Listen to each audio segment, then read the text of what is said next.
the only seat that mattered on my graduation day was the one that stayed empty. As my name echoed across the stadium and hundreds of families erupted into cheers, I looked toward the section reserved for mine. Every chair sat vacant beneath the bright afternoon sun. I accepted my diploma with a smile that existed only for the camera, because the truth would have broken me right there on the stage.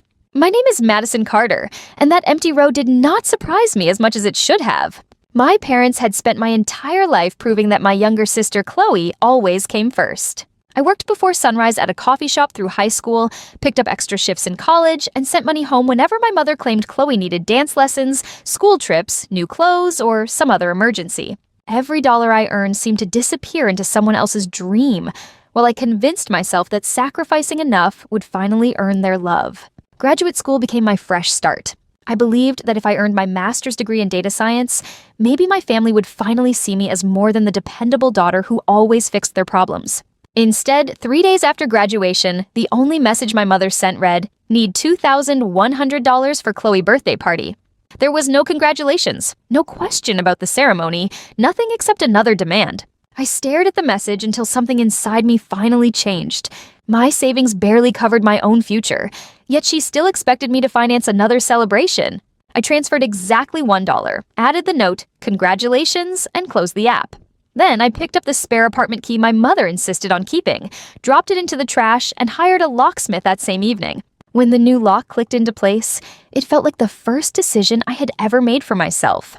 The peace lasted less than 24 hours. Loud knocking shook my apartment door, and when I looked through the peephole, 2 police officers stood outside. My mother had reported that I was mentally unstable after changing my locks and refusing to answer her calls. The officers stepped inside, found a clean apartment, my framed diploma, and a calm graduate filling out job applications. After asking a few questions, one officer smiled kindly and said that setting boundaries often makes controlling people panic. Those words stayed with me long after they left. The next morning, I checked my credit report and felt my stomach drop. 2 credit cards had been opened under my name using my parents' address. Thousands of dollars had already been charged to party planners, decorators, and entertainment companies. My mother's request had never been a request. She had already stolen my identity to pay for Chloe's celebration. I contacted the fraud department immediately. Within minutes, they confirmed that my mother had signed the paperwork herself. After filing the report, I called her and calmly asked why my name was attached to accounts I had never opened. She laughed and claimed she was helping me build credit. Then she reminded me that family shares everything. I quietly informed her that the accounts were now under fraud investigation. The silence on the phone told me she finally realized I was done being controlled. A few days later, we met at a small diner. My father avoided eye contact while Chloe barely looked up from her phone. I placed copies of the bank records on the table and explained exactly what I had discovered. My mother dismissed everything as a misunderstanding and insisted she had sacrificed so much for me.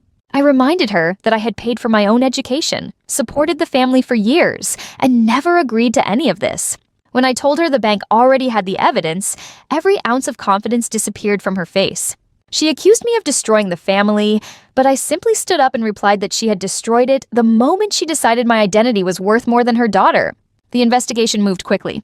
During Chloe's expensive birthday celebration, bank investigators and local officers arrived to verify fraudulent charges connected to the event. Guests watched in stunned silence as receipts were examined and questions were asked.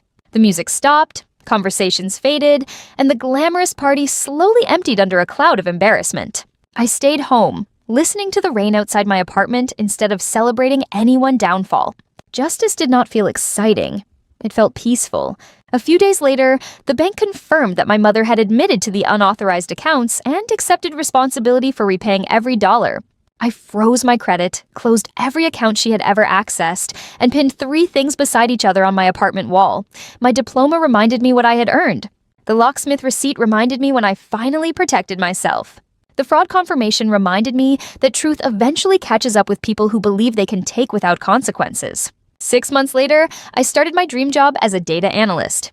My apartment was still quiet, but now the silence felt different. It no longer sounded like loneliness. It sounded like freedom. For years, I believed love had to be earned through sacrifice. Walking away taught me the opposite. Real love never demands your future, your identity, or your peace.